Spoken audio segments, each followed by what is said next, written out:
प्यारे बच्चों, कैसे हैं आप लोग। हम लोग क्या पढ़ रहे थे क्लास 12 के फिजिक्स के क्या फर्स्ट चैप्टर। अब देखो आप लोग क्या हो रहा है, एग्जाम करीब आ रहा है तो सब अभी उदास बैठे होंगे, हताश बैठे होंगे। कैसे होगा, क्या कंप्लीट होगा, मतलब होगा कि नहीं होगा, जो एग्जाम में पूछा जा रहा है वो कैसे होगा। तो बिल्कुल टेंशन नहीं लेना है, ठीक है। अब क्या होगा, हम लोग बारी बारी सब कुछ क्या करें, डिस्कशन कर रहे हैं। और हमारा क्या बचा हुआ, कूलम्ब्स लॉ। क्या बचा हुआ है, कूलम्ब्स लॉ। बचा भी नहीं मतलब और बाकी है इसमें। कूलम्ब्स लॉ जो है वो क्या है, एक नए से लेकर ये हमारा क्या है, इम्पोर्टेंट टॉपिक है, ठीक है। जिसमें सीबीएसई बीएसई भी जो भी है क्या था, बार बार क्वेश्चन रिपीट करता है और पूछता भी है। तो हम लोग क्या पढ़ेंगे, कूलम्ब्स लॉ। क्या पढ़ेंगे, कूलम्ब्स लॉ। आखिर ये कूलम्ब्स लॉ होता क्या है। इससे पहले अरे हाँ, मैं तो कुछ बताना ही भूल गई। चलो सुनो क्या बताएं। एक बच्चे ने कमेंट किया था, ठीक है, दिखाती हूँ, मतलब बोल के दिखाती हूँ क्या कमेंट किया था, उसका आंसर भी देना है। रुको रुको रुको। देखो क्या कमेंट था। हाँ, मैंने अभी मतलब प्रीवियस में विद्युत धारा विद्युत प्रवाह पढ़ाया था ना, उसमें एक बच्चा ने कमेंट किया था कि मैम आप तो बोल रही हो कि लकड़ी में विद्युत प्रवाह नहीं होता है, बट आप ये बताइए कि ड्राई लकड़ी या हरा। मतलब वो बच्चा कमेंट करके बोला कि उसको विद्युत प्रवाह में बताया था कि लकड़ी क्या होता है, कुचालक होता है, लेकिन उसको पता नहीं कि किस में होता है, हरा या फिर ड्राई। उसको बताना भूल गया था। मैं पहले बता दे रही हूँ, समझा दे रही हूँ, ठीक है। लेकिन हाँ, प्रैक्टिकल मत कर देना हरा या ड्राई को छू लेकर, ठीक है। चलो देखो, ये जो हमारा विद्युत प्रवाह जो होता है ना, मुख्य रूप से कहाँ होता है, ज़्यादा होता है हरी लकड़ी में। कहाँ होता है, हरी लकड़ी में। क्यों, क्योंकि इसमें जो पानी या खनिज जो होता है ना, हमारा हरी लकड़ी जो होता है उसमें पानी या खनिज जो होता है वो क्या होता है, उसमें इलेक्ट्रोलाइट बनाता है। वो क्या बनाता है, इलेक्ट्रोलाइट बनाता है। हमारी जो हरी या गीली लकड़ी जो होती है वो क्या बनाता है, पानी और खनिज मिलकर इलेक्ट्रोलाइट बनाता है, जिससे क्या होती है, बिजली का संचालन होती है। तो समझ सकते हो, तो दोनों कुचालक, लेकिन गीली लकड़ी जो होता है ना उसमें क्या होता है, वो हरा रहता है, तो उसमें क्या होता है, पानी और खनिज से मिलकर क्या बनाता है, इलेक्ट्रोलाइट बनाता है, ठीक। और कमेंट करिएगा तो मतलब सबका रिप्लाई मिलेगा सबको, मतलब आंसर बताओगे। कि जो भी इश्यूज है तो इस बच्चे की तरह आप भी कमेंट कीजिएगा। अगर लेक्चर समझ में नहीं आ रही है ना, वो भी आप क्या करिएगा, कमेंट कर दीजिएगा, ठीक। और कोशिश करेंगे अच्छे से मतलब अच्छे से आपको एक्सप्लेन करें, अच्छे से समझाए, ताकि आप लोग को समझ में आए, ठीक है।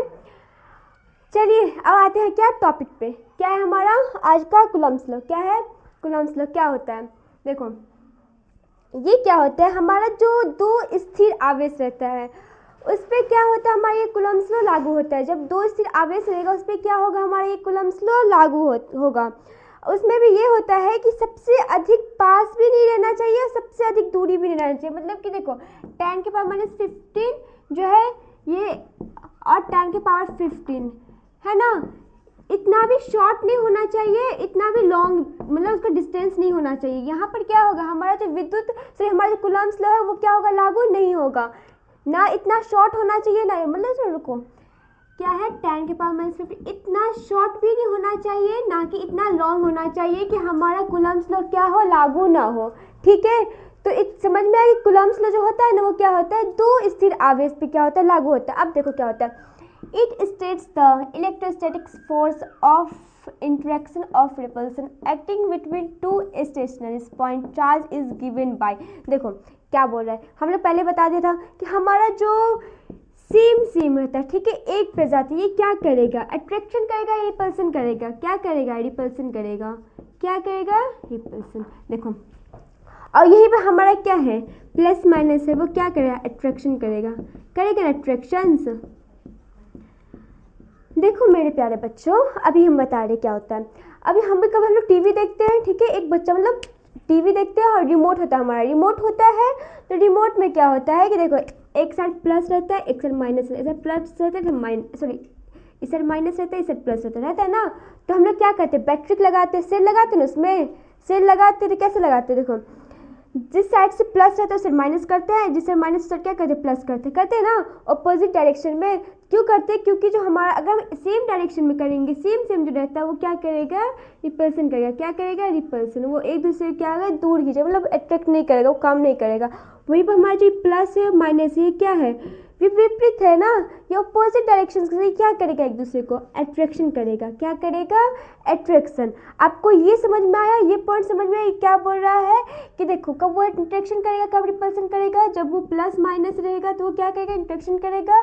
जब वो प्लस प्लस या फिर माइनस माइनस रहेगा तो क्या करेगा, रिपल्सन करेगा। क्या करेगा, रिपल्सन करेगा। ठीक, ये लाइन आपको समझ में आया क्या बोल रहा है। ठीक, समझ में आया तो कमेंट करेगा। ठीक, और नेक्स्ट देखते अब क्या है, where Q1 and Q2 are the stationary point. देखो इधर हमारा एक पॉइंट क्या है, Q1 है, एक पॉइंट क्या है, Q2 है। ठीक है, और इसके बीच की डिस्टेंस क्या है, ये R है ना, R यहाँ पे। ये एक हमारा स्टेशनरी ऑब्जेक्ट क्या है, Q1, एक क्या है, Q2 है, और इसका डिस्टेंस क्या है, R है।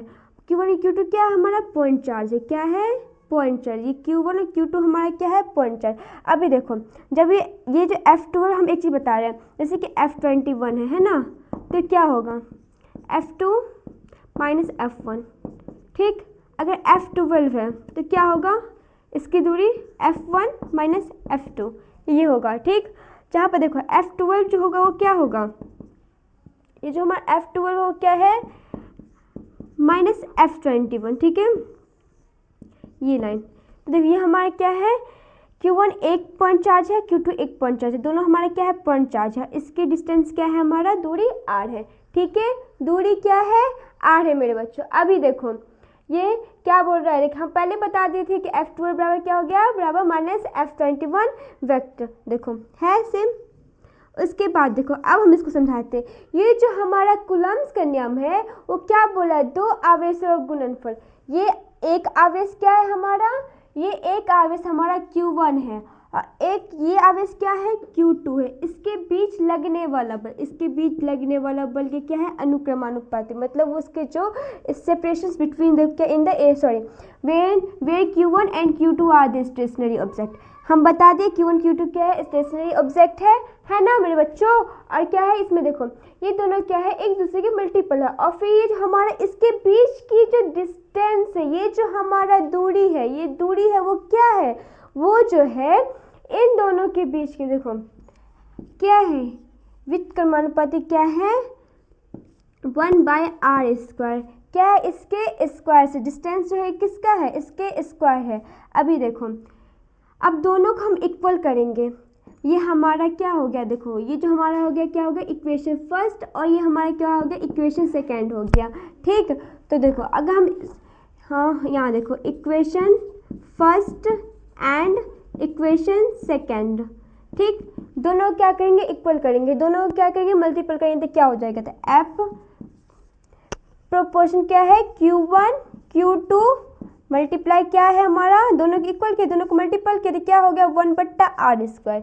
क्या हो गया, R²। क्यों हुआ, R कहाँ से आया, क्योंकि ये जो हमारा दो ऑब्जेक्ट स्टेशनरी ऑब्जेक्ट जो है, ये हमारा पॉइंट चार्ज है, इसके बीच में जो हमारा ये डिस्टेंस है R, आई होप आप लोग को दिख रहा होगा, ये जो हमारा डिस्टेंस है R है ना, उसका क्या है, ये स्क्वायर है। ठीक है, तो ये स्क्वायर किया। अभी देखो ये जो हमारा प्रोपोर्शन, इसको जब हटाएंगे ना तो हमारा एक कांस्टेंट लगता है। क्या लगता है, कांस्टेंट लगता है। तो कांस्टेंट हम लगाए, क्या लगाए, के लगाए। ठीक है, Q1 Q2/r²। कांस्टेंट लगाए, क्या हो गया, के इंटू Q1 Q2/r²। ठीक, इतना में आप लोग कोई प्रॉब्लम, इतना में अगर आप लोग को समझ में नहीं आएगा तो प्लीज़ कमेंट करिएगा। ठीक है, ताकि हम इम्प्रूव करें। और देखो इधर F बराबर के Q1 Q2 हो गया। अभी देखो ये जो हमारा K है ना, ये क्या है, K, इसको हम लोग क्या लिखते हैं, K क्या हो गया हमारा, 1/4πε0। क्या हो गया, 1/4πε0। ठीक, अगर इस देखो ये और टोटल K जो है, टोटल K, इस टोटल का वैल्यू क्या हो गया हमारा, 9 × 10⁹ newton metre square by coulomb square. क्या हो गया, newton metre square by coulomb square. ये समझ में आया, अगर इतना समझ में आया ना तो आप लोग बताइए। देखो के जो है हमारा, ये क्या हो गया, प्रोपोर्शन जो है वो हटा तो वो क्या बन गया, यहाँ पे कांस्टेंट बन गया। प्रोपोर्शन हटेगा तो कांस्टेंट बनेगा, कांस्टेंट लेना ही है। ये कांस्टेंट हमारा क्या है, 1/4πε0। जहाँ पे टोटल जो के है ना, उसका वैल्यू क्या है, 9 × 10⁹ newton metre square by coulomb square. ठीक, ये समझ में आया। अभी देखो नेक्स्ट हमारा क्या है, ये जो देखो हम जो पढ़े थे यहाँ पे क्या लगेगा, यहाँ पे कोई ग्रेविटेशनल फोर्स लगेगा ना, यहाँ पे क्या लगेगा, कोई ग्रेविटेशनल फोर्स लगेगा ना ग्रेविटेशनल। तो 11 में भी हम लोग पढ़ रहे होंगे ग्रेविटेशनल फोर्स हम लोग पढ़ेंगे। एफ जी बराबर क्या होता है, जी m1m2/r², जहाँ पे जी का वैल्यू क्या होता है 6.67 multiply 10⁻11 newton metre square by coulomb kg square. क्या पढ़े, जी का वैल्यू क्या होता है 6.67 गुना 10⁻11 newton metre square by kilogram square. ठीक है, अभी देखो ये तो हमारा कूलम्स लॉ ये हो गया। हम क्या प्रूफ करना था, यही प्रूफ करना था ना। 1/k का वैल्यू क्या होगा 1/4πε0 Q1 Q2 बट्टा r²। कैसे आया वो भी हम बता दिए, क्योंकि कांस्टेंट हटाने के बाद k आएगा, k का वैल्यू क्या 1/4πε0, और उसका जो हम नंबर्स मिलेंगे मतलब न्यूमेरिकल्स मिलेंगे तो क्या हो जाएगा 9 × 10⁹ न्यूटन मीटर स्क्वायर बट्टा कूलम स्क्वायर। यही होगा ना। अब देखो ग्राफ कैसे बनाएंगे इसका ग्राफ कैसे बना, देखो जैसे जैसे फोर्स ऊपर आ रहा है और टाइम के साथ वो नीचे आते क्या हो रहा है, वो झुक रहा है ना। ये क्या हो गया हमारा कूलम्स का ग्राफ हो गया। ठीक, ये हमारा टाइम इंटरवल से देखो जैसे नीचे क्या उसका टाइम से वो नीचे जा रहा है, फोर्स ऊपर से बढ़ रहा है, फिर धीरे धीरे क्या हो रहा है कम होता जा रहा है। तो ये क्या हो गया हमारा कूलम्स लॉ हो गया। ठीक, F1 वेक्टर F2 इसको देखकर फ्लावर में समझना। ठीक है, ये भी पुष्पा वाला ही काम कर रहा है, अभी पूरा क्या कर रहा है पुष्पा, देखियो ना झुकेगा नहीं, वैसा वाला काम करेगा इसमें। देखो जहाँ पर क्या है, ये हमारे दो आवेश है Q1 Q2। पहले हम लोग पढ़ चुके थे, क्या पढ़े हैं कि देखो अगर ए कैप है, ठीक है, माना कि ए कैप है तो क्या लिखते हैं इसको हम लोग ए वेक्टर बाय मोड ए। जैसे कि आर कैप रहेगा तो क्या लिखेंगे आर वेक्टर मोड आर। के वेक्टर है तो क्या लिखेंगे के बटा के। ठीक, ये लिखते हैं ना। तो देखो अभी ये जो हमारा F12 है ना, F12 इसके बीच में क्या निकालेंगे, पहले निकालेंगे आर कैप, इसकी दूरी क्या होगा r1 vector minus r2 vector. तो F12 जो है ये अंदर की ओर जा रहा, अंदर की ओर करेगा। ठीक है, तो क्या होगा k × Q1, हम लोग पढ़े ना कूलम्स लॉ में, क्या पढ़े हैं अभी जस्ट पढ़े थे, F बराबर क्या k × Q1 Q2 बट्टा r², पढ़े थे ना कूलम्स लॉ में। तो अभी हम लोग पढ़े यही चीज़ हम लोग क्या करें बाबा रिपीट करेंगे। तो देखो F12 की तरफ करेंगे, तो हम लोग बोल रहे थे देखो F12 में क्या लिखते हैं F1 माइनस F2 लिखते हैं ना। तो देखो तो R12 में क्या हो जाएगा R1 vector minus R2 vector हो जाएगा, होगा ना। होगा तो कमेंट करना। ठीक, नहीं समझ में आया वो भी कमेंट करना कि नहीं समझ में आया।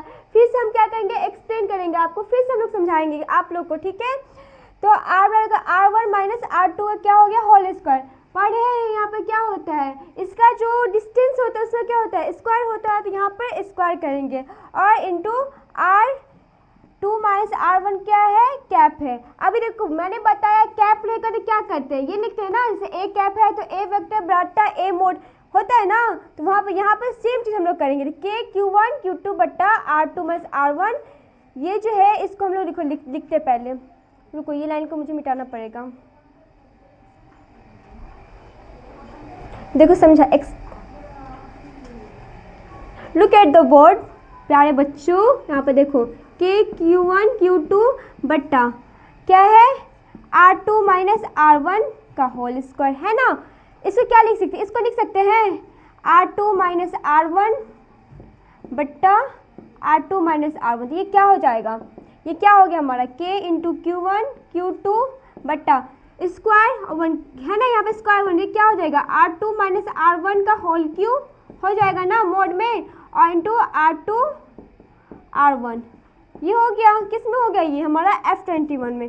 सेम चीज़ क्या F12 में हो गया, ये सेम चीज़ क्या होगा F21 में भी होगा, इसमें भी देखो F12 में वही के ना। देखो फिर से लुक एट द बोर्ड, फिर से देखो हमारा क्या है F12, यहाँ से जो फोर्स लग रहा है ना इसके बीच निकालेंगे। ये जो हमारा F12 है, ये F12 इसके बीच में जो फोर्स लग रहा है उसमें निकालेंगे। तो क्या होगा k × Q1 × Q2 बट्टा R1 माइनस R2 का whole square into R1 minus R2 cap है।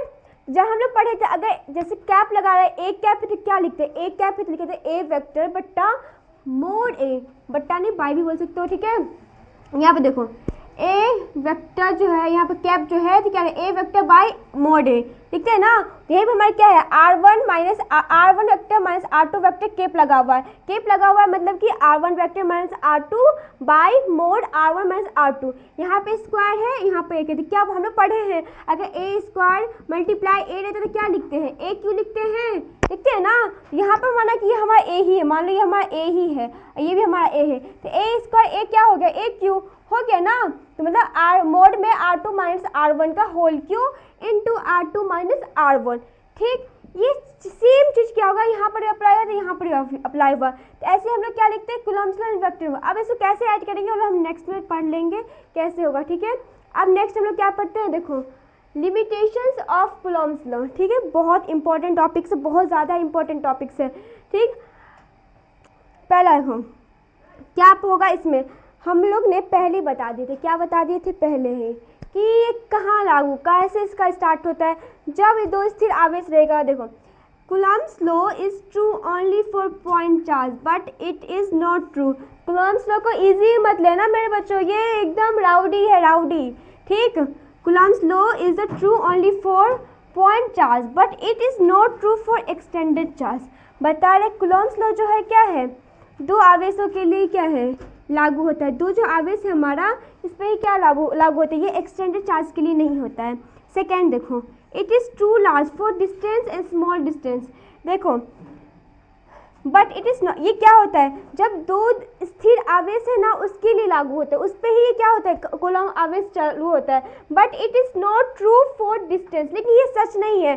क्या सच नहीं है, कि कम से कम 10 की पावर जो माइनस 15 मीटर है ना उससे छोटा होना चाहिए, या फिर 10 की पावर 15 मीटर इससे बड़ा होना चाहिए।